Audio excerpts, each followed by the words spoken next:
Thank you Shyam sir कि आपने मुझे मौका दिया कि मैं अपनी बात को नहीं बल्कि अपने एक्सपीरियंस को आप लोगों को शेयर कर पाऊँ और जो चीज़ें मैंने समझी हैं वो बता पाऊँ। मैंने एमबीबीएस किया है गोरखपुर मेडिकल कॉलेज से। उसके बाद मैंने डिप्लोमा पैथोलॉजी में किया है केजीएमसी मेडिकल कॉलेज से और बहुत सारे हेल्थ चैलेंजेस को समझा है, क्योंकि बीइंग ए डॉक्टर हम लोग पढ़ाई तो करते हैं बीमारी के बारे में और मोटा मोटी कहीं पर बीमारी क्यों होती है उसके बारे में, लेकिन बेसल लेवल पे कि किस वजह से हो रही है और उसका एक नया विजन जो हमें न्यूट्रलाइट से या एमवे से मिलता है वो मैंने समझा और उससे बहुत लोगों को मैं लाभ पहुंचा पाया।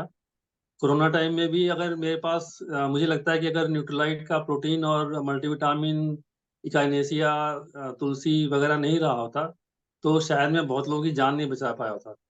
उस टाइम शायद मैं इतना ओवर कॉन्फिडेंट था इस चीज़ को लेकर के कि शायद आप लोग विश्वास करें या ना करें, मैं सीतापुर में कोविड वार्ड का इंचार्ज था और कोविड वार्ड में अंदर जाकर के मरीजों से मिलना, वो भी बिना मास्क के, वो मैंने किया है।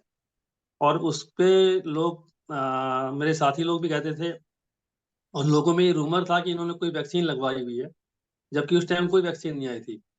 पता नहीं मेरी फैमिली को भी इतना विश्वास था, मेरी वाइफ खुद जाती थी मरीजों के घर पे कोविड टाइम में और जो कोविड पॉजिटिव मरीज थे उनके साथ बैठ के हम लोग बात करके आते थे बिना मास्क के। तो ये मतलब बहुत कुछ है इसके अंदर। तो इस चीज को मैंने समझते समझते काफी समय हो गया है। तो ये लगता है कि आज की तारीख में जितने भी हेल्थ चैलेंज है उसका सोल्यूशन एमवे में है, न्यूट्रलाइट में है, बशर्ते कि हम उसको पूरे मन से और पूरे तरीके से करें। तो इस पूरे मन से तरीके से करेंगे तो 100% है। मतलब मुझे लगता है कैंसर है, डायबिटीज है, ब्लड प्रेशर है, किडनी डिसीज है, सब ठीक होती है, लेकिन उसको ठीक करने के लिए जो माहौल चाहिए आपके शरीर को वो देना पड़ेगा। तो थैंक मेरा you sir, thank you. Thank you, आपने अपना इंट्रो दिया और एक बार पूरे फिटमी परिवार की तरफ से आपका स्वागत करते हैं और एक बढ़िया सी क्लैपिंग फिर से हम चाहेंगे डॉक्टर साहब के लिए। अब आप समझ गए होंगे कि आप किससे मिलने चल रहे हैं, तो अपने अटेंशन को और बढ़ा दीजिए, है ना। और देखिए, मैं तो सर के बारे में जानता हूं और इसीलिए मैं क्यूरियस था आप सबको, अपने फिटमी परिवार को कि मिलाऊं। सर, पहला सवाल है मेरा आपसे और वो सवाल काफी महत्वपूर्ण इसलिए है कि हमारा फिटमी परिवार एक मिशन पे है कि बहुत सारे 25 लाख लोगों को हमें हेल्दी बनाने में, 25 लाख परिवारों को हेल्दी बनाने में हमारा मिशन है। तो हम चाहते हैं कि आप प्लीज ये बताएं हम सभी को कि आखिर एक स्वस्थ शरीर बीमार क्यों हो जाती है, क्या वजह होता है, क्या कारण होता है। स्वस्थ शरीर बीमार इसलिए पड़ जाता है क्योंकि स्वस्थ को हम लोग समझते हैं कि कोई बीमारी शरीर में नहीं है, जबकि हम जा किधर रहे हैं, बीमारी की तरफ जा रहे हैं या ठीक होने की तरफ जा रहे हैं या मेंटेन कर रहे हैं। ठीक भी नहीं कहेंगे हम उसको, मेंटेन अपनी हेल्थ को कर ले वो बहुत बड़ी बात है आज की तारीख में। तो उसके लिए जो भी क्राइटेरिया है जो पता सबको है, लेकिन शॉर्ट टर्म में आकर के किसी को बताना हो तो कैसे हम बताएं, ये हमने यहाँ पे आकर के सीखा सीखा कि एक्सरसाइज, एटीट्यूड, रेस्ट और न्यूट्रिशन, ये हम लोग सब जानते हैं लेकिन करते नहीं है। अब एक्सरसाइज का मतलब, जैसे हम लोग कहते हैं कि 45 मिनट एक्सरसाइज होनी चाहिए, एक एक्सपर्ट हैं हार्ट के, उन्होंने बताया 45 मिनट्स ए डे एक्सरसाइज करनी चाहिए आपको। और उसमें आपकी हार्ट रेट अगर 80 है तो 50% बढ़ जानी चाहिए, यानी कि 120 होनी चाहिए। और रेस्पिरेटरी रेट भी आपकी अगर रेस्टिंग स्टेज में 12 है तो 18-20 हो जानी चाहिए और वो 45 मिनट्स तक रहनी चाहिए। ये बात तो एक बात हो एक्सरसाइज को लेकर के, लेकिन जो भी एक्सरसाइज हम लोग इससे पहले करते थे, फिटनेस से पहले, आप सब लोग सोचिए कि क्या हम अपने हर मसल की और हर जॉइंट की एक्सरसाइज कर रहे थे? मैं शायद नहीं कर रहा था। मुझे लगता था कि नहीं मैं ठीक कर रहा हूँ, सुबह जॉगिंग करता था, फिर अपने हिसाब से एक्सरसाइज योगा करता था। लेकिन फिर सबसे पहले मेरी वाइफ ने ज्वाइन किया था फिटमी को और उसके बाद जब बात हुई तो मैंने कहा मैं तो करता ही हूँ। बोली नहीं आप उसमें ज्वाइन करके देखिए, तो 2-4 बार इन्होंने कहा तो मैंने फिर ज्वाइन किया। तो मुझे महसूस हुआ कि जैसे कहते हैं ना हर जगह आपको मेंटर की जरूरत होती है, उसी तरह से हर जगह आपको कोच की जरूरत होती है। अब फिटमी में आप देखेंगे तो कोच आपको अलग अलग कोच हैं, अलग अलग एक्सरसाइज कराते हैं, अलग अलग तरीके से कराते हैं। तो उसका भी कुछ लॉजिक है, क्योंकि मेरी बिटिया जाती है जिम में, तो एक दिन उसकी शोल्डर एक्सरसाइज होती है, एक दिन उसकी बाइसेप होती है, एक दिन ट्राइसेप होती है, हफ्ते में एक बार, लेकिन वो पूरी होती है। तो फिटमी में हमारी एक्सरसाइज पूरी होती है अलग अलग तरीके से। तो एक्सरसाइज हम लोग नहीं कर रहे हैं तो हम हेल्दी से बीमार तो पड़ेंगे ही पड़ेंगे। फिर आते हैं हम एटीट्यूड के ऊपर। जिन लोगों को स्ट्रेस, एंजाइटी और अंदर जितनी भी ईर्ष्या है, जेलसी है, कंपैरिजन की वो है आदत है, वो आप लोग देखिएगा। जिन लोगों को स्ट्रेस ज्यादा रहा होगा, मैं 100% कह देता हूँ, अगर इसमें है एमबे में और न्यूट्राइट यूज कर रहे हैं प्लस सीख रहे हैं चीजों को सीरियसली, उन्होंने जरूर महसूस किया होगा जब स्ट्रेस होता है तो आपको यहाँ से जलन महसूस होती है, कंधों तक, आगे पीछे, बैक तक जाती है। तो इसमें जब स्ट्रेस होता है तो अगर आपने 1 घंटा स्ट्रेस किया तो उसकी रिपेयर में कम से कम 10 दिन 15 दिन लग जाते हैं, 1 घंटा स्ट्रेस करने के बाद उसकी रिपेयर में। तो ये चीज अगर हमारा एटीट्यूड अच्छा नहीं है तो भी हम बीमारी की तरफ बढ़ रहे हैं। फिर आ जाते हैं हम रेस्ट की तरफ। रेस्ट क्या, हम 8 घंटे जो सोते हैं, 8 घंटे सोने का मतलब ये नहीं कि बिस्तर पे पड़े हुए हैं। 8 घंटे सोने का मतलब 6 से 8 घंटे ये है कि उस दौरान आपका मन शांत है, प्रसन्न है, हैप्पी है, और रात में आपकी नींद बार बार नहीं खुल रही है, और सुबह आप उठते हैं तो रिलैक्स्ड महसूस करते हैं, खुश महसूस करते हैं। क्या हम ऐसा कर पा रहे हैं? नहीं कर पाए तो हम बीमारी की तरफ बढ़ रहे हैं। फिर आते हैं हम न्यूट्रिशन की तरफ। सब लोग सोचते हैं कि मैं अच्छा खा रहा हूँ, जिससे बात करो कि मैं प्रोटीन बहुत खाता हूँ, 1 कटोरी दाल पीता हूँ और ये करता हूँ, वो करता हूँ। क्या फैक्ट में जानने का उन्होंने प्रयास किया कि कितना प्रोटीन हमको चाहिए और कहाँ से चाहिए, किस सोर्स से चाहिए, कितना चाहिए, क्या हम ले रहे हैं उसके अंदर, और उस प्रोटीन में क्या क्या चाहिए, एमिनो एसिड कितना चाहिए, एसेंशियल नॉन एसेंशियल क्या होता है, डॉक्टरों को भी नहीं पता है। क्यों नहीं पता है? क्योंकि न्यूट्रिशन ना तो पढ़ाया जाता है, ना न्यूट्रिशन हम लोगों को पता होता है। ये पता है कि बीमारियों की तो इंजेक्शन लगा देना। तो ये न्यूट्रिशन हो गया। न्यूट्रिशन में अगर मैं जोड़ूं तो आपका पानी पीना भी आता है। 15 किलो की वेट पर 1 लीटर पानी हमको पीना चाहिए मिनिमम, उससे ज्यादा पी सकते हैं। अब कुछ लोग कहेंगे कि इतना क्यों पीना चाहिए? तो शरीर में 24 घंटे में आपके बॉडी में टॉक्सिन्स बनते हैं, उनको निकालने के लिए कोई रास्ता चाहिए। जब आप पेशाब करेंगे किडनी में जाएगा, आपके किडनी को ही फ्लश करेगा। और पानी भी टीडीएस अच्छा हो, उसका एल्कलाइन हो। और पानी सिर्फ हम पानी के लिए नहीं पीते हैं, पानी में मिनरल भी होते हैं। तो ऐसा नहीं है कि आप टीडीएस कम करके बहुत अच्छा लगा तो आप पी लें, या बोतल बंद पानी पीते रहें, तो वो भी अच्छा नहीं है। तो पानी भी एक इम्पोर्टेंट चीज है। तो अभी हम लोग, अभी गर्मी आएगी तो क्या करेंगे, प्यास लगी है तो कोल्ड ड्रिंक पी लेंगे। और कोल्ड ड्रिंक पी के आपका क्या होता है ये आप शायद समझ ना पाते हो, लेकिन अंदर आपके जितने भी सेल हैं वो सब बीमार पड़ने शुरू हो जाते हैं। बॉडी का पीएच एसिडिक हो जाता है। एसिडिक होने के बाद जितनी बीमारी हो सकती है आपको, किडनी की, लीवर की, हार्ट की, कुछ भी हो सकती है। तो वो जहर है एक तरह से। लेकिन हम लोग उसको शौकिया पीते हैं कि हम लोग मॉडर्न हो गए हैं। तो हम लोगों को न्यूट्रिशन के बाद पानी पर भी विशेष ध्यान देना चाहिए। तो जब हम ये 4-5 चीजें नहीं कर रहे हैं तो बीमार तो पड़ेंगे पड़ेंगे। और इसके अलावा जो हम लोग आजकल खा रहे हैं खाना, मान लीजिए गेहूं है, या आपका आजकल देख रहे होंगे बड़े सुंदर सुंदर हम लोगों को अमरूद मिलते हैं, बड़े बड़े गोल गोल। तो आप ये सोचिए कि उसको आज की टेक्नोलॉजी ने हाइब्रिड करके ऐसा बना दिया। हाइब्रिड करके गेहूं मिलाते हैं तो सुंदर सुंदर बड़े बड़े दिखने चाहिए, लाते हैं। लेकिन जो उसको हाइब्रिड करके चेंज कर दिया, उसके अंदर जो न्यूट्रिशन है वो भी चेंज हो गया। क्या हमारी बॉडी उसको एक्सेप्ट करने के लिए तैयार है?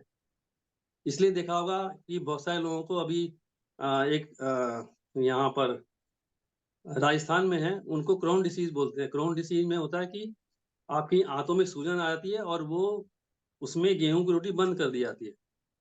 गेहूं की रोटी बिल्कुल बंद कर दी जाती है। और एक महिला थी, वो करीब 2-4 साल से नहीं खा रही थी। उसको सिर्फ न्यूट्रलाइट दिया गया टेबलेट, वो भी डेली प्लस, और उससे सब कुछ ठीक हो गया उसका। तो बीमारी के बारे में जानने से ज्यादा जरूरी है कि हम अपना जो शरीर भगवान ने दिया है उसको हम सही रखें। और रखते क्यों नहीं है? क्योंकि कोई फ्रिज लाते हैं हम लोग तो उस पर लिखा होता है मैनुअल, कैसे इसको यूज करना है। लेकिन जो शरीर भगवान ने फ्री में दे दिया है, इसको हम लोग कोई मैनुअल नहीं यूज करते। कोल्ड ड्रिंक पीना, ड्रिंक करना, जितना जहर हो सकता है हम लोग पीते हैं। गाड़ी में हम 1% मिलावट वाला तेल डलवाते हैं। कोई अगर कहे कि 100 रुपये लीटर पेट्रोल है, आपको 95 में देंगे, 1% मिलावट है, शायद कोई नहीं डलवाएगा। लेकिन इस शरीर के अंदर जो मिल रहा है वो हम खाते चले जा रहे हैं। तो बीमार तो पड़ना लाज़मी है। बाकी एयर में इतना पॉल्यूशन है, केमिकल्स हैं कि वो आपकी बॉडी में जा रहे हैं 12,000 लीटर पर डे। 12,000 लीटर आप ऑक्सीजन मतलब एयर अंदर बाहर करते हैं। तो 12,000 में कितना केमिकल आपकी बॉडी में गया आप सोच सकते हैं। पानी 4 लीटर पीते हैं, बाकी खाना 2 ढाई डेढ़ 2 किलो खाते हैं। तो ये सोचना हमें है कि हम क्या कर रहे हैं इस शरीर के साथ? क्या हम स्वस्थ रहने की कोशिश कर रहे हैं या बीमार पड़ने की कोशिश कर रहे हैं? जी, जी, बिल्कुल, इसलिए बीमारी तो बढ़नी ही बढ़नी है, क्योंकि भले ही हम लोग अभी कोई न्यूट्रालाइट सिर्फ यूज़ कर रहा हो, लेकिन ये सारे factor exercise, attitude, rest, nutrition पे ध्यान नहीं देगा, तो बीमार तो पड़ेगा ही पड़ेगा। न्यूट्रालाइट भी सब नहीं कर पाएगा। बिल्कुल सर, आपने देखिए कितने बढ़िया ढंग से सारी बातें बताई और कितना लग रहा था कि इसी सवाल में हम आपको सुनते रहें। आपने हुँ, जो कार में, बाइक में तेल डलवाने वाली बात कितनी बढ़िया बताई कि हम उसमें क्यों नहीं, क्योंकि इंजन खराब हो जाएगा, इंजन बैठ जाएगा। अच्छा, वो इंजन दोबारा तो मिल सकता है, लेकिन ये वाला इंजन कितना बढ़िया सर आपने बताया। सर, इतनी समस्याएँ हैं, तो इसे लड़ने के लिए फूड सप्लीमेंट का जो रोल है कितना बड़ा है? थोड़ा टाइम कम है, तो मैं चाहूँगा आपसे, आपका भी बहुत बिज़ी शेड्यूल है मुझे पता है। तो हुँ, थोड़ा-सा हुँ। इशारा कर दें कि फूड सप्लीमेंट का वैसे आपने कर दिया, फिर थोड़ा-सा जोड़ देते और सिर्फ़ न्यूट्रीलाइट ही क्यों? आखिर फूड सप्लीमेंट हम लेना तो लेना चाहिए, लेकिन सिर्फ़ न्यूट्रीलाइट ही क्यों आप रिकमेंड करेंगे? फूड सप्लीमेंट लेना इसलिए मजबूरी है, ज़रूरी है, क्योंकि जो रिक्वायरमेंट है बॉडी की, मान लीजिए हमारा शरीर जो है 5 तत्वों से बना हुआ है ना? तो उसमें से 70% पानी है हमारी बॉडी में, तो पानी भी हम लोग सही तरह से लें। उसके बाद जब जैसे मैंने बताया था अभी, उसके बाद न्यूट्रिशन जो हम खाना खा रहे हैं, बचा हुआ 30% में 20% से ज़्यादा आपका प्रोटीन है और 10% में बाकी चीज़ें हैं। तो अब 20% प्रोटीन क्या हम लोग ले रहे हैं? यानी कि 1 ग्राम पर केजी बॉडी वेट। अब 60 किलो का आदमी है, उसको 60 ग्राम प्रोटीन चाहिए, वो नहीं ले रहा है। तो ऐसी कंडीशन में क्या होगा कि जैसे छोटा बच्चा है, उसको चॉकलेट चाहिए और उसको चॉकलेट ही चाहिए। आप उसको पनीर खिला रहे हैं, आप उसको पूड़ी खिला रहे हैं, आप उसको कचौड़ी खिला रहे हैं, नहीं उसको तो पनीर ही चाहिए। तो जो चीज़ आप उसको दे रहे हैं, उसको उठा के फेंक देगा। उसी तरह से जब हम अपने शरीर में जिसको प्रोटीन चाहिए, हम प्रोटीन नहीं खाते हैं, तो शरीर कहता है कि कुछ चाहिए। आप लोग देखिएगा जब व्रत रखते हैं तो बहुत कुछ खाते हैं, लेकिन फिर भी शरीर कहता है कुछ चाहिए, भूख ज़्यादा लगती है। तो जब वो कुछ माँगता है, कुछ चाहिए और हम प्रोटीन देते नहीं हैं, हम क्या करें समोसा खा लेंगे। वो समोसा जाके क्या करेगा, बॉडी को समोसा चाहिए नहीं, उठा के उसका फैट बना देगा। कुछ और खाया कुछ और खाया आपने, फिर उसका फैट बना देगा। उसको चाहिए नहीं ना, वो उसको उठा के फेंके जा रहा है। प्रोटीन आप पूरा कर लीजिए, प्रोटीन आप पूरा कर नहीं रहे हैं। जब प्रोटीन पूरा नहीं कर रहे हैं, तो फिर सारे के सारे आपके ऑर्गन बीमार पड़ रहे हैं। वो बहुत डिटेल, जैसे आपने कहा कि समय वाला टॉपिक है, उसको फिर कभी कर सकते हैं। तो जब इतना प्रोटीन हो गया, तो उसके बाद आपको विटामिन, मिनरल चाहिए। विटामिन, मिनरल कहाँ से मिलेंगे? फ्रूट वेजिटेबल से मिलेंगे। फ्रूट वेजिटेबल हमको फ्रेश मिल रहे हैं क्या? और फ्रूट वेजिटेबल के साथ में जो हम लोगों को केमिकल स्प्रे करके मिल रहा है, वो मिल रहा है, तो बीमारी और दे रहा है। फिर अगर हम फूड सप्लीमेंट में न्यूट्रालाइट पे आते हैं, न्यूट्रालाइट के लिए जो कहा जाए कम है, क्योंकि इनके अपने फार्म हाउस है पहली बात। इनके अपने बीज हैं, वो बीज जो सीड हैं, जो कि कभी ओरिजिनल हुआ करते थे, जो आज की तारीख में नहीं मिलते। मेरे चाचा जी पीएचडी हैं एग्रीकल्चर में। एक बार मैंने उनसे पूछा था अभी 1 हफ्ते पहले कि चाचा जी आप कहते हो कि आजकल अन्न में ताकत नहीं है, तो क्या जो बीज पहले था गेहूँ का, वो आज मिल सकता है हम लोगों को उगाने के लिए? तो कह रहे कि सही कह रहे हो यार, आजकल तो वो बीज मिलेगा भी नहीं और संभव भी नहीं है उसको कर पाना। तो अगर एमवे उसको कंपनी उसको उस बीज को ढूँढ के, उसकी डीएनए प्रिंटिंग करके अगर उसी को उगा रही है, तो और उसके अलावा जो उनका सिंचाई करते हैं खेतों की, जो उन्होंने फार्म हाउस बनाए हैं, उसके अंदर मिनरल वाटर टाइप का, मतलब जो उसकी रिक्वायरमेंट है पौधे की और उसकी ज़मीन की, उस हिसाब से सिंचाई कर रहे हैं। तो उससे जो उसका आउटपुट निकलेगा, यानी कि फ्रूट निकलेगा उसका, गेहूँ है या जो भी है, चेरी है, जो भी निकलेगा उसके अंदर, तो उसकी जो क्वालिटी जो जब उसको सब मिलेगा तब वो वैसी निकलेगी, तो वो बाहर आपको नहीं मिलेगी। बाहर कोई इतना मेंटेन कर ही नहीं पाएगा, इस लेवल पे। इसके इस अलावा लेवल अगर अगर हम लोग स्पिरिचुअली देखें तो एक कहा जाता है कि अन्न के अंदर भी एक वाइब्रेशन होती है। तो जो एमवे के वर्कर्स हैं या जो साइंटिस्ट हैं, वो मेरे ख्याल से हाईली पेड हैं। वो पसंद मन से काम करते हैं वहाँ पर। प्रेशर में नहीं, रो के नहीं, गा के नहीं करते। या जैसे आजकल हम लोग करते हैं खेती की, उसको एकदम मेटेलिस्टिक उसमें ले गए हैं। तो मुझे लगता है कि उसका भी एक बहुत बड़ा रीजन है कि न्यूट्रलाइट से की जो फार्मिंग है या जो उसके वर्कर्स हैं जो काम कर रहे हैं, जो उसका बीज है, जो उसका एनवायरनमेंट है, वो बहुत अच्छा है। इसके अलावा जब इनके यहाँ कीड़े पड़ते हैं किसी पौधे में, तो बर्ड्स को इन्होंने पाला हुआ है। मैंने देखा नहीं है, जैसे आप लोग बताते हैं, तो बर्ड्स से उनको खत्म, मतलब उनको हटाते हैं। तो ये बहुत बड़ी बात है। और जो चूंकि देसी सब है, जो ओरिजिनल बीज हुआ करते थे किसी समय में, उसको ये लोग यूज कर रहे हैं। अब ये सोचिए कि आप अगर किसी और जगह का, मान लीजिए सेब खा रहे हैं, और एक सेब है आपका एम्बे का न्यूट्रलाइट का सेब, मान लीजिए, एग्जाम्पल दे रहा हूँ। तो जहां पे वो सेब खाते हैं, हम किस लिए, आयरन के लिए खाते हैं। अब जहां पे वो सेब उगाया गया है, क्या वहां पर उस जमीन में उतना आयरन था कि उस सेब में भी उतना आयरन मिलेगा आपको? या कहीं कोई पालक उगा रहा है, तो पालक में हम क्यों खाते हैं, आयरन के लिए खाते हैं। अब जमीन में क्या उसके इतने आयरन है कि उसके पत्तों में भी उतना आयरन आएगा? कहाँ से आएगा? हवा में से तो आएगा नहीं। क्या तो अगर जमीन अच्छी होगी तभी तो उसके अंदर आयरन आएगा और हमको उसका बेनिफिट मिलेगा। तो हम खा रहे हैं पालक, हम खा रहे हैं कीवी, कीवी जो हम बाजार में खा रहे हैं, उसके अंदर क्या उतना विटामिन सी जिसके लिए हम खा रहे हैं है क्या? लेकिन हम लोग का जो विटामिन सी है, जो अभी लॉन्च किया गया है पिछले कोविड टाइम में, उसके अंदर उतना विटामिन सी है, और उस क्वालिटी का जो हमें चाहिए, और उस लेवल का है जो हमें फ्रेश उससे मिलता। फ्रेश से अगर जितना मिलता उतना हमें उससे मिल रहा है। तो इससे अच्छा तो मेरे ख्याल से मुझे लगा कि है बहुत नहीं। Good good. और सोने का रेट सोने के हिसाब से ही होता है। अब आपको कोई सोना 50,000 रेट चल रहा है, आपको 40,000 में देगा, तो जरूर वो 24 कैरेट तो नहीं होगा, कम ही होगा। तो बाकी सोने जैसे हैं, और हम लोग सोना है हम लोग, ये है। क्या बात है सर। फिटमी परिवार आपसे कितना लाभान्वित हो रहा है सर, मैं देख रहा हूँ कितना, कितनी जमीन की बात आप बता रहे हैं। कुछ चीजें तो ऐसी बता रहे हैं, बिल्कुल क्लिक कर जा रहा है, बिल्कुल क्लिक कर जा रहा है सर। पालक खा के बड़ा एक्साइटेड हो जाते हैं। पालक जो खा रहे हैं, कहाँ पैदा हो रहा है, उस जमीन में क्या है सर। क्या बताएं, आपके जवाब में जो गहराई है, तो मैं दूसरा सवाल लेने का मन नहीं कहता, लेकिन अब फटाफट मुझे कुछ और लोगों को मतलब अपने फिटमी परिवार को कुछ बताना भी है। एक चीज लोगों के मन में आ रहा होगा कि डॉक्टर साहब इतना बखान तो कर रहे हैं न्यूट्रीलाइट का, क्या खुद यूज करते हैं, अपने परिवार में भी यूज कराते हैं? तो मैं शॉर्ट में थोड़ा चाहूंगा सर, क्या आप भी यूज करते हैं, आपकी फैमिली में भी यूज होता है? मैं सुबह जिनसिंग है, डेली है, ओमेगा है, अश्वगंधा है, तुलसी है। और दोपहर शाम में जो है विटामिन सी है, कैल्शियम है, विटामिन डी है, और ब्राह्मी है। और ये ग्लूकोजामिन भी मैंने यूज किया काफी समय तक।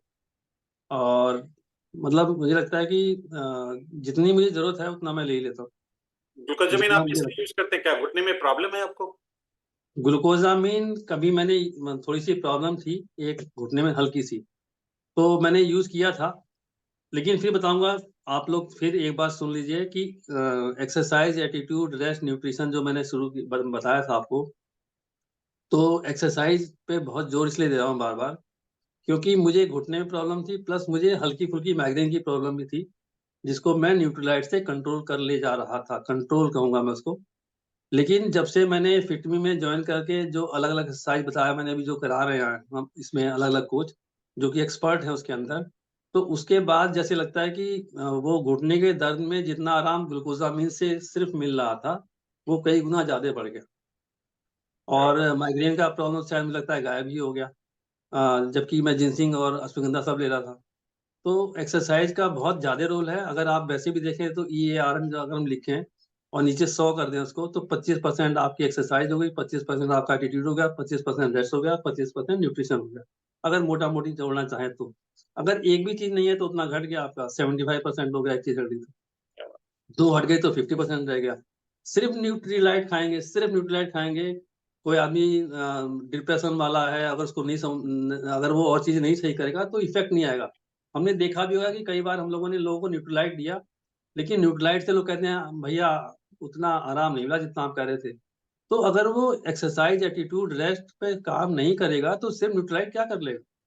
क्या बात है सर, क्या न्यूट्रीलाइट एक पोर्शन हो गया ना। तो बात। एक्सरसाइज में हम लोग करा रहे हैं, मतलब फिटमी में कर रहे हैं लोग, तो मुझे लगता है कि सबका अपना एक्सपीरियंस भी होगा कि लोगों को लाभ हो रहा होगा। न्यूट्रालाइट जो कर रहा है उसका इफ़ेक्ट कई गुना मैग्नीफाई हो जाता है। सर आपके परिवार में मैडम और बच्चे भी यूज़ करते होंगे न्यूट्रीलाइट? हाँ, मैडम बच्चे यूज़ करते हैं, मेरी मदर दिल्ली में हैं, वो भी यूज़ करती हैं। अभी उनको आँख में प्रॉब्लम थी तो बिलबेरी और मल्टी कैरोटीन भेजा मैंने उनको। और बाकी एक चीज़ और कहूँगा कि मुझे लगता है कि एमवे जो बनाती है वो मेरे हिसाब से बनाती है। इसलिए कह रहा हूँ क्योंकि मेरी मदर को बहुत दिनों से प्रॉब्लम थी पेट में और बार-बार लूज़ मोशन हम लोग सब जानते हैं कि घरों में कहा जाता है कि नाप उतर गया, नाप उतर गया। और दिल्ली में मेरा एक दोस्त है वो ठीक भी करता था जाके उनका। लेकिन जब से हमारा प्रीबायोटिक आया मैंने उनको भेजा तो उनको काफ़ी आराम हो गया। क्या तो बात शायद मेरी फैमिली को ज़रूरत थी तो मैंने उसको बनाया, मुझे ये लगता है। है! ज जैसे क्या बात कोविड टाइम में सबको ज़रूरत थी कि विटामिन सी की तो उसको बनाया। तो पता नहीं ऐसी फीलिंग है है! मुझे कि हाँ, उसपे ऑफ़र भी दिया। ख़ैर हाँ, हाँ। न्यूट्रीलाइट का तो जितना भी बोला जाए और फिटमी में आपने एक बात बहुत अच्छी बोली स्ट्रेस, इसके लिए हम लोग प्रेयर कराते हैं, लास्ट में हम प्रेयर कराते हैं। वो जो प्रेयर जी, की एक लाइन है ना, वो हमारे जी। स्ट्रेस को बिल्कुल कम करने में बड़ा काम करती है। डॉक्टर साहब इस समय बहुत सारे थोड़ा-सा फ़ीवर, जुकाम ये बहुत चैलेंज है। तो न्यूट्रीलाइट में कौन-सा प्रोडक्ट यूज़ करे आदमी को उससे थोड़ी राहत मिले? न्यूट्रालाइट में बेसिक तो हमारे तीनों ही हैं डेली प्रोटीन ओमेगा, उसके बाद हमारा तुलसी है, विटामिन सी है। अगर किसी को ज़्यादा खाँसी या एलर्जिक हो जा रहा है तो उसको इकाइनेशिया दे सकते हैं, ताकि इकाइनेशिया का लंग पे बहुत अच्छा इफ़ेक्ट रहता है, जैसा हमने यूज़ किया था कोरोना टाइम में भी। तो ये सब देंगे तो अच्छा रहेगा और हम लोग न्यूट्रीलाइट ले रहे हैं तो भी मैं सबको बताना चाहूँगा कि ये वायरल फ़ीवर फिर भी हो सकता है। इसलिए हो सकता है क्योंकि वायरल फ़ीवर का जो वायरस है, वो हर बार जब आएगा तो अपना रूप बदल के आता है। उसमें चेंजेज़ आ जाते हैं। तो इसलिए जो न्यूट्रालाइट यूज़ कर रहे हैं, बाकी सब चीज़ कर रहे हैं EARN तो उनको इफ़ेक्ट कम पड़ेगा मतलब जल्दी ठीक हो जाएँगे और जिनको जो नहीं कर रहे होंगे उनको थोड़ा समय लगेगा। तो ये वायरल चल रहा है तो वायरल थोड़ा बहुत सबको हो सकता है। अब ये कोई ना कहे कि मैं एक्सरसाइज़ कर रहा हूँ, सब कर रहा हूँ फिर भी क्यों हो गया? क्योंकि वो चेंज करके आया ना तो आपकी एंटीबॉडी उस हिसाब से मैच नहीं कर रही है अभी। उसको जब तक उसकी एंटीबॉडी नहीं बन जाएगी तब तक वो उतरेगा नहीं। तो थोड़ा समय लेगा उसके अंदर 2 दिन, 4 दिन डिपेंड करता है कि आप कितना न्यूट्रालाइट यूज़ कर रहे हैं, nutrition plus exercise plus attitude plus rest. जो जो है सब पूरा कर रहे हैं तो जल्दी ठीक हो जाएँगे या हो सकता है कुछ लोग बीमार ना भी पड़ें। सर एक सवाल मेरे मन में आ रहा है और हमारे फिटमी वाले दोस्त भी कुछ शायद पूछना चाह रहे होंगे कि ऑलरेडी लोगों का अपना बजट होता है, पैक रहते हैं, उसी में किसी तरह काम चल रहा होता है। हुँ, आपके हिसाब से फूड सप्लीमेंट का इतना इम्पोर्टेंस है, तो इस पे जो इन्वेस्टमेंट किया जाएगा फूड सप्लीमेंट पे, वो हुँ। किस तरह फ़ायदेमंद रहेगा फ्यूचर के लिए? थोड़ा-सा इस पे आप प्रकाश डालें। ऑलरेडी आदमी का बजट बिगड़ा हुआ रहता है, फिर अगर इसके लिए कुछ पैसे डाल रहा है, तो क्या वाक़ई इन्वेस्टमेंट बहुत राइट होगा? बजट बिगड़ा हुआ है लेकिन अगर अभी किसी को हेल्थ चैलेंज बड़ा हो जाए, तो वो कितना खर्च करेगा शायद उसको समझ में अभी नहीं आता है। एक छोटा-सा एग्ज़ाम्पल दे रहा हूँ आप लोगों को कि एक बार डायलिसिस की कॉस्ट ₹15,000 मिनिमम बैठती है। अगर सरकारी मतलब किसी अ, चैरिटेबल जगह पे कराएँ तो 15,000 एक बार डायलिसिस हफ्ते में लोग 2-3 बार कराते हैं। अब आप ये सोचिए कि अगर उसी को जोड़ लें 15 दूनी 30 30,000 30 8 तीन 24,000 है ना? 24,000 महीना तो खर्च कर रहे हैं, टाइम लगा रहे हैं, सब कुछ कर रहे हैं। दूसरा पहलू आप देखें कि 15,000 में एक बार आपका डायलिसिस पूरी बॉडी के खून का होता है। हमारी किडनी जो है हर आधे घंटे में पूरे बॉडी के ब्लड को प्यूरिफाई करती है। यानी कि अगर हम देखें 24 घंटे में 48 बार, तो अगर हम 15,000 को गुना 48 यानी 50 कर दें, तो करीब 7 से साढ़े 7 लाख का काम आपकी किडनी कर रही है। और उसके लिए अगर हम ये सोचें कि हम इस पे खर्च करेंगे, तो ऐसे करेंगे, तो वो मेरे ख़्याल से या तो समझ नहीं है या समझ नहीं पा रहा आदमी। अगर हम इन्वेस्टमेंट ये इसमें एमबीए में हर चीज़ इन्वेस्टमेंट है, हर चीज़ इन्वेस्टमेंट है। आपकी नॉलेज में इन्वेस्टमेंट है, न्यूट्रालाइट खाएँ तो इन्वेस्टमेंट है, कुछ सीखें तो इन्वेस्टमेंट है। तो न्यूट्रालाइट में जो इन्वेस्टमेंट है, अगर हम खाते हैं, मान लीजिए रेगुलर खा रहे हैं 10 साल तक, जैसे मेरी एज अभी 56 हो रही है, अगर मैं 50 साल से खा रहा हूँ और अगर मैं खाता रहता हूँ और मेरी जो एक्टिव, हेल्दी और प्रोडक्टिव लाइफ़ 10 साल बढ़ जाती है आगे, तो मैं कितना कमाऊँगा इसका अंदाज़ा शायद लगाना मुश्किल है। तो हर पहलू से देख सकते क्या हैं कि बात आप बीमार पड़ेंगे तो क्या होगा और बीमार पड़ेंगे तो क्या होगा और बीमार नहीं पड़ेंगे तो क्या होगा और बीमार नहीं पड़ेंगे तो घर में खुशी रहेगी, बच्चे खुश रहेंगे, बीमार पड़ेंगे तो आप भी लटके रहेंगे, बच्चे भी लटके रहेंगे, घर लटका रहेगा और रिश्तेदार भी मायूसी से बात करेंगे। क्या तो बात मुझे लगता है कि इसमें कुछ भी करते हैं आप, कुछ भी करते हैं तो इन्वेस्टमेंट है। जैसे अभी मैंने सोचा एक दिन कि क्या ग्लूकोज़ामिन सबको खानी चाहिए? अगर घुटने में प्रॉब्लम है या नहीं है तो खानी चाहिए। तो फिर मैंने सोचा तो मुझे लगा कि नहीं सबको खानी चाहिए एक बार। मतलब साल में 3-4 बार खा ही लेनी चाहिए। क्यों? क्योंकि जब बीमारी होती है, घुटने में दिक्कत होती है तो वो बीमारी बढ़ चुकी होती है। अगर हम कोई चीज़ खराब होने वाली है उससे पहले अगर बीच में खाते रहे, मान लें 1 साल में आपने 3 महीने खाया, तो वो रिपेयर हो गया, तो घुटना ज़्यादा चलेगा।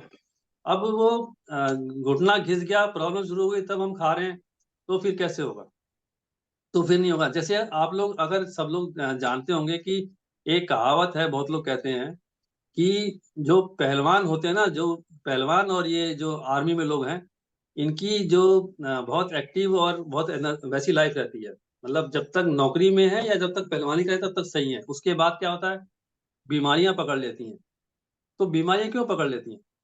क्योंकि वो बीमारियाँ इसलिए पकड़ लेती हैं क्योंकि आप उतना ज़्यादा बॉडी को घसीट रहे हैं और उसके साथ जो उसको न्यूट्रिशन है, चाहे घुटने पे एक्सरसाइज़ करेंगे तो अगर हेवी एक्सरसाइज़ कर रहे हैं तो घुटने भी तो आपके काम कर रहे हैं और भी जॉइंट्स काम कर रहे हैं।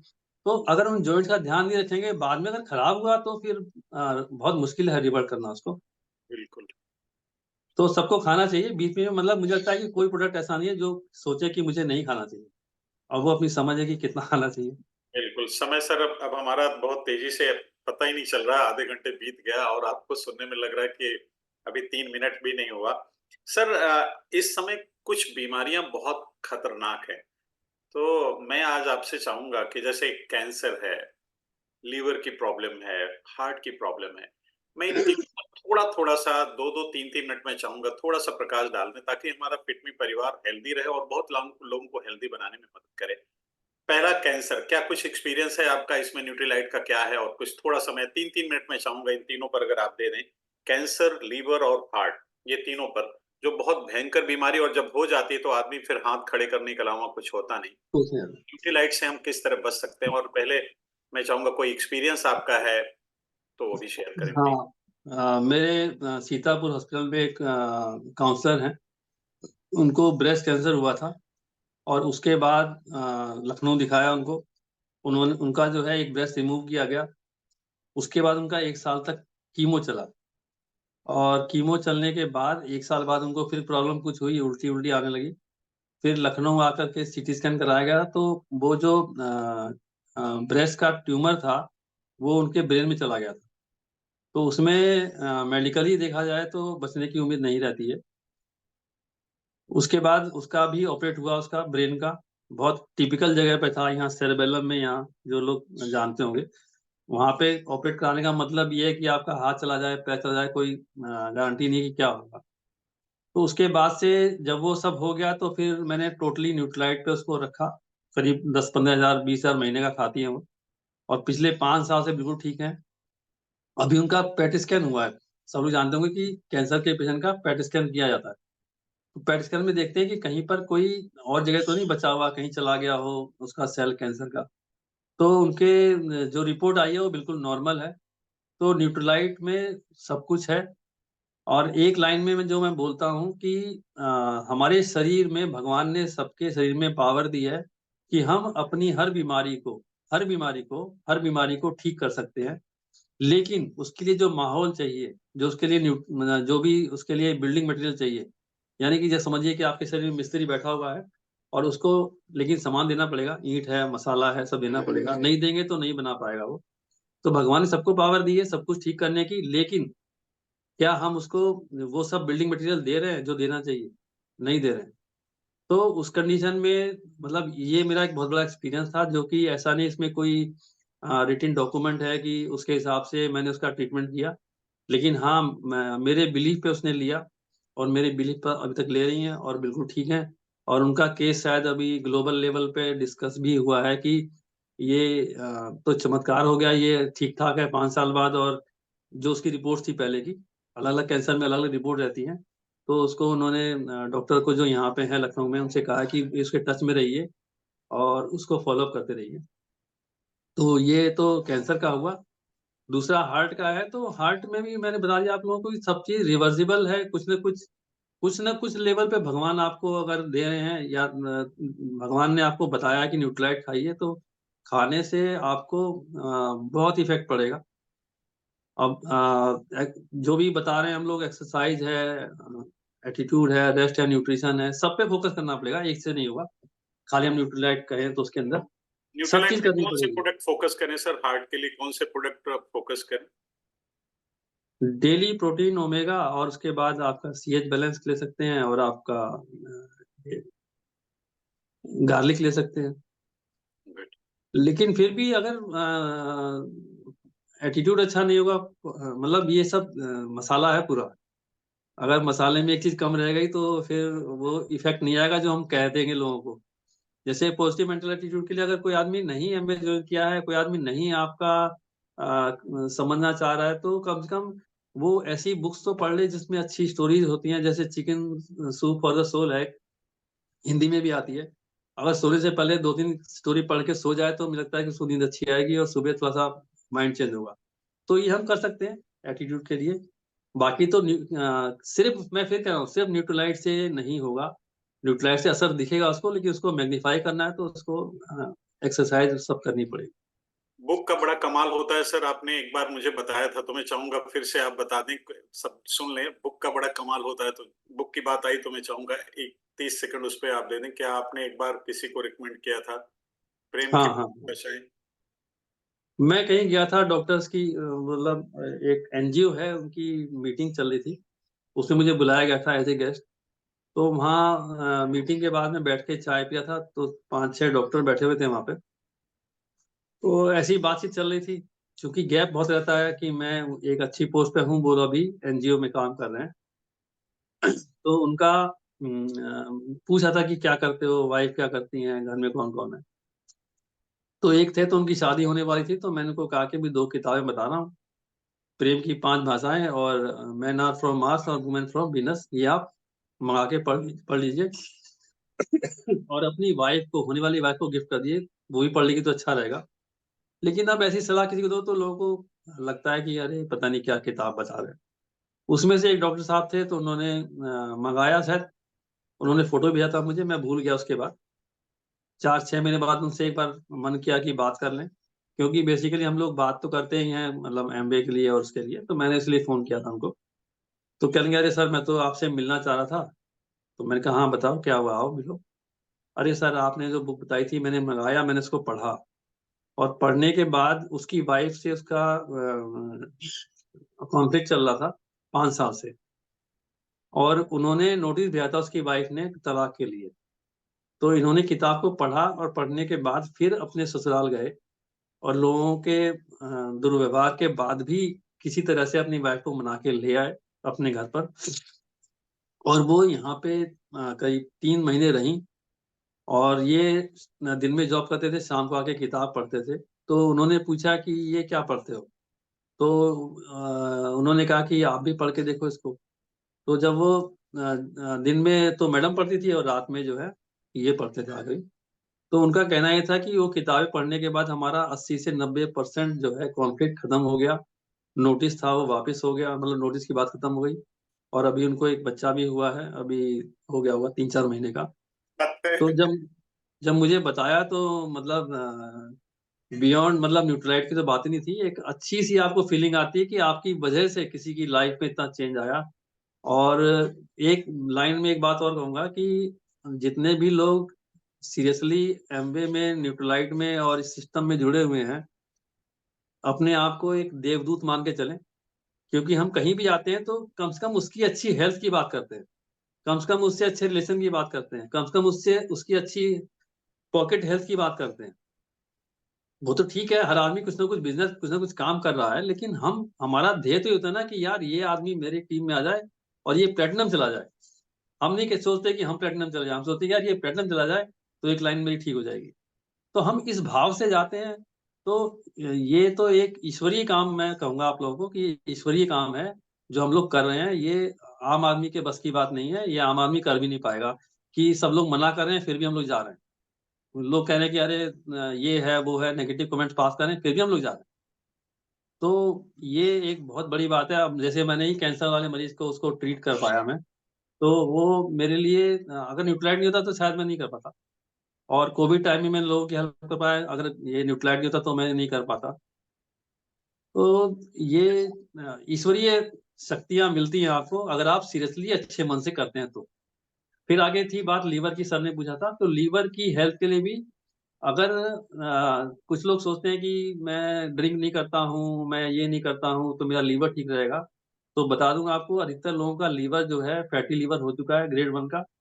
और अगर इसका ध्यान नहीं दिया गया तो आगे आने वाले टाइम में जो सिरोसिस सुना होगा आप लोगों ने, सिरोसिस बीमारी होती है।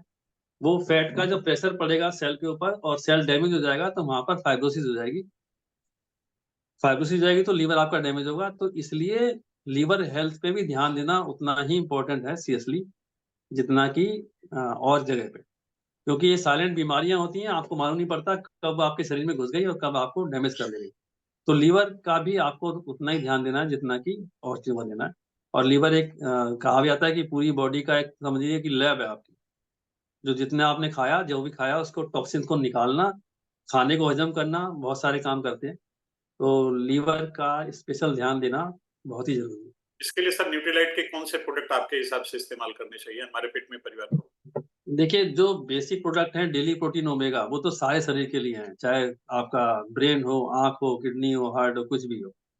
इसके अलावा जो हम लोग अलग-अलग देते हैं, जैसे मिल्क थिसल हम लेते हैं इसके अंदर, तो मिल्क थिसल में जो स्पेशल एंटीऑक्सीडेंट उस लीवर के लिए हैं, वो पड़े हुए हैं उसके अंदर। इसलिए मिल्क थिसल ज़रूरी है, लेकिन बेसिक देना ही देना पड़ेगा। ये बात अलग है कि उसके बजट नहीं हो तो हम सिर्फ मिल्क थिसल दे दें, लेकिन कंप्लीट अगर देना चाहें तो डेली प्रोटीन ओमेगा तो सबके लिए है। बाकी जो उसकी पॉकेट है उस हिसाब से हम लोग सोच सकते हैं। एंटीऑक्सीडेंट्स में लीवर के लिए मिल्क थिसल है और उसका अच्छा ही इम्पैक्ट रहा है जितने लोगों को हमने दिया। Very good sir. ऑफिशियली ये सेशन ओवर होता है, लेकिन अगर किसी को कुछ सवाल पूछना है, तो सवाल ले सकते हैं 1-2 सवाल। ऑफिशियली ये सेशन ओवर हो गया है। जी, सवालों के लिए 2-3 मिनट में सर से रिक्वेस्ट कर सकता हूँ। तो चलिए, हाँ। जी, सवाल कर सकते हैं आप। सर सर मुझे एक क्वेश्चन पूछना था डॉक्टर साहब से। हालांकि मेरा भी व्यक्तिगत एक्सपीरियंस कई पेशेंट पे है, क्योंकि हम लोग एमए में बहुत समय से हैं, और वो आज समय नहीं है फिर कभी टॉक करें। मेरा क्वेश्चन ये था, अभी डॉक्टर साहब ने जैसे बताया कि जो कैंसर के पेशेंट को उन्होंने कौन कौन से मेडिसिन, कौन से हमारे न्यूट्रेट के कौन कौन से प्रोडक्ट रिकमेंड किए, अगर वो थोड़ा सा ब्रीफ में हमें बता सके तो मेरे ख्याल से देखिए, काफी। आपने एक वो देखा होगा ना जो हम लोग बताते हैं उसमें कि बॉडी में कैसे-कैसे ऑक्सीडेंट बनते हैं। ऑक्सीडेंट मेरे ख्याल से जो सीरियस में कर रहे हैं जानते हैं। तो कैंसर वाले पेशेंट में देखिए, जहाँ पे डैमेज ज़्यादा हो रहा है यानी कि कैंसर होने के बाद उसका ट्रीटमेंट हुआ, उसका सर्जरी हुआ, उसके बाद कीमो या रेडियोथेरेपी कुछ ना कुछ चलता है, तो वो उतना ही ज़्यादा डैमेज करता है। अब लोग इस चीज़ को समझना नहीं चाहते। अब वो डैमेज करेगा तो वो समझिए बंदूक की गोली है। वो नॉर्मल सेल को भी मारेगी और कैंसर को भी मारेगी। तो जब नॉर्मल सेल को मारेगी तो उसके बाद क्या होता है कि आदमी का खाना-पीना भी कम हो जाता है। आपने सुना होगा या देखा भी होगा तो ओरल म्यूकोसा जो है सूखा-सूखा हो जाएगा। तो जो मैंने इस मरीज़ को दिया था उसको डेली प्रोटीन ओमेगा के साथ-साथ coenzyme Q10, vitamin C, vitamin D, calcium, fruit vegetable बहुत इम्पोर्टेंट है क्योंकि उसमें एंटीऑक्सीडेंट ज़्यादा हैं। क्योंकि एंटीऑक्सीडेंट को अगर आपने शुरू में रोक दिया तो डैमेज नहीं करेगा। अगर आपने पहले ही एंटीऑक्सीडेंट आपकी बॉडी में है, जैसे ही वो बना ऑक्सीडेंट, वहीं पे उसको उसने खत्म कर दिया। तो वो तो करना ही पड़ेगा। तो किसी चीज़ का जो शेड्यूल दिया गया है, फ्रूट वेजिटेबल दिन में 1 बार लेना चाहिए। अगर दिक्कत आ जाए तो 2 बार देना पड़ेगा उसको।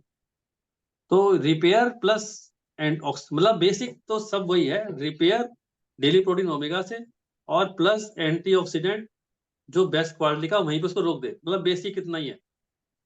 बाकी हम कितना ही डीप घुस के देख लें वो एलोपैथ में जाकर के, मैं तो एमबीबीएस किया हूँ, लेकिन उतने में ना जाकर के कि daily protein omega plus antioxidant, बस 4 चीज़ में फोकस करें तो हो जाएगा। Thank you sir, thank you so much. और किसी को कोई सवाल पूछना है तो चैट बॉक्स से या वैसे हैंड रेज करके सीधे पूछ लें आप। किसी को सवाल करना है कुछ? चलिए, तो मुझे लगता है किसी को सवाल तो होंगे लोगों के, मुझे लगता है, बट कभी कभी पूछने में संकोच रहता है लोगों का। सर बहुत बहुत धन्यवाद, आपने इतना टाइम दिया थैंक यू सुबह सर। के टाइम। एक बढ़िया से क्लैपिंग करेंगे हम सभी डॉक्टर साहब के लिए, एक अच्छी वाली क्लैपिंग मैं चाहूंगा आप सभी लोग दिल से, जो सर ने आज बताया है। देखिए हम लोग जानते तो रहते हैं, लेकिन जो बताने का तरीका